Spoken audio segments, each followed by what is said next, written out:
Audio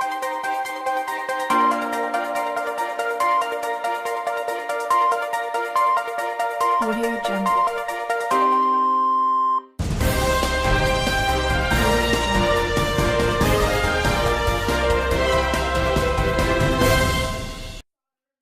I'm Lucy Charms. And I'm Sydney T. Crunch. And welcome to Noontime News on The Cheerio Channel.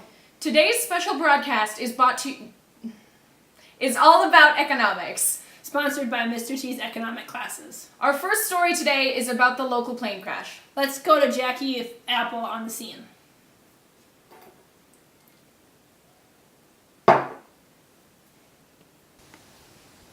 Thanks, Cindy. I'm Jackie on the scene of this terrible plane crash. First responders are on the scene now.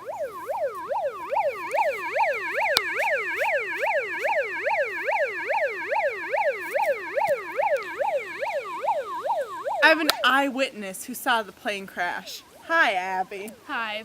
It was awful. Would that be a normative statement? Yeah, and 14 people were injured. No, that would be a positive statement because it's a fact, right? Well, it's not positive because people were injured, but okay. Back to you, Cindy. Thanks, Jackie. Now over to Wally T's with our sports. Thanks, Lucy. So, as we all know, this year was the Twins' worst season, losing a total of 103 games. So, for more of the role of economics in baseball, let's head over to Frank Flakes for more. Thanks, Wally. So as he said, I'm here today to explain the role of economics in baseball, specifically opportunity cost. One of the most powerful moments in baseball is the swing. And in terms of opportunity cost, it's whether or not to swing. If you swing, the opportunity cost would be getting out, like a ground out or a fly out. But if you take the pitch, just like that, what the opportunity cost is missing out on a good pitch. But even if you do swing, and let's say you get on base, even after that, you're still evaluating opportunity costs. Even here, your decision or not whether to round the bases, the opportunity cost of rounding the base would be possibly getting out at the next base, or the opportunity cost of rounding through the base would be possibly just only staying there. You might not be able to get beyond that base. So today I explained the role of opportunity costs with baseball, and for one final thing about economics, back to Wally T's to explain about baseball. Thanks, Frank. And so one of the probably the biggest opportunity costs of watching baseball is the fact that you might be missing out on studying for your Econ tests. The opportunity cost of that is that you might not get a good score and you might fail the class, all because you wanted to watch a bad game. Thanks, Wally and Frank. We'll be back with the weather after this commercial break.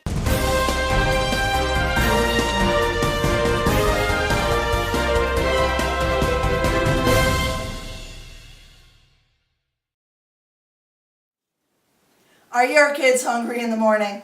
I know mine are. For the nice, even, equilibrium price of just $4 a box, I feed them Cheerios.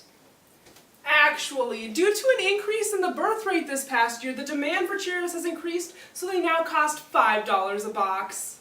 Hold on now. Because of the high infant mortality rates, the price of cereal has actually dropped back down to $2.50. Whoa, boy, do I have news for you. A complement of cereal, milk, has decreased in price, therefore an increase in demand, raising the price back up to $5. But more factories have been built, which has increased the supply, therefore lowering the price back down to $4. Actually, there was a big plane crash in the Iowa grain fields, so the price is back up to $5. Now, I don't know what's going on here. I don't understand. I just know two things. The price depends on supply and demand, and you should just buy some Cheerios.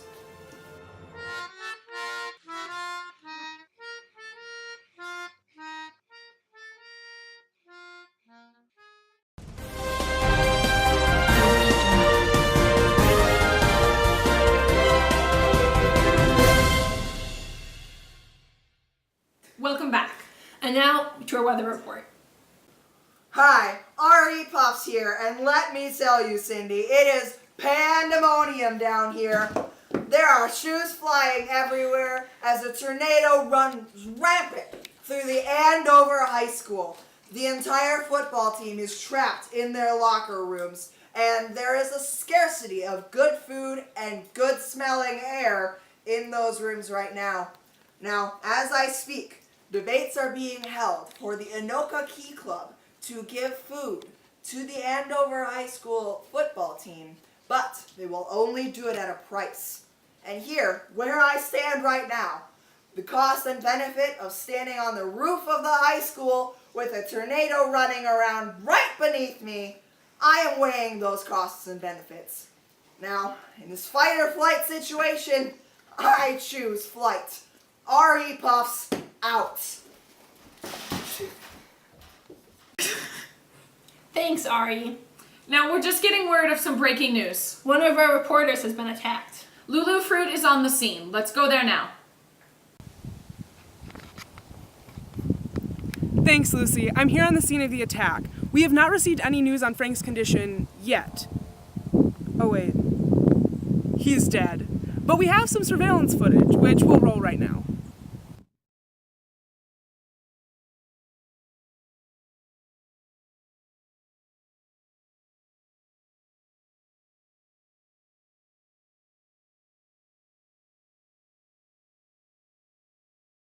And we also have a eyewitness here with us today. We will bring her in right now. Hi. Hello. What is your name? Abby. Nice to meet you. So, what exactly did you see, in your own words, that day? Well, I saw some guy run out from behind a car and hit him over the head, and then he fell. The attacker looked about middle-aged male, red hair. I think he was wearing a Anoka social studies t-shirt. Social studies t-shirt. Very interesting. Very interesting. Well, thank you so much for your input and have a lovely day. All right. That is Lulu Fruits reporting live. Well, that's unfortunate. We haven't replaced Frank. Yet. Thanks for watching this special edition of Noontime News on The Cheerio Channel. We'll see you next time.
Perfect! We're Take it. good!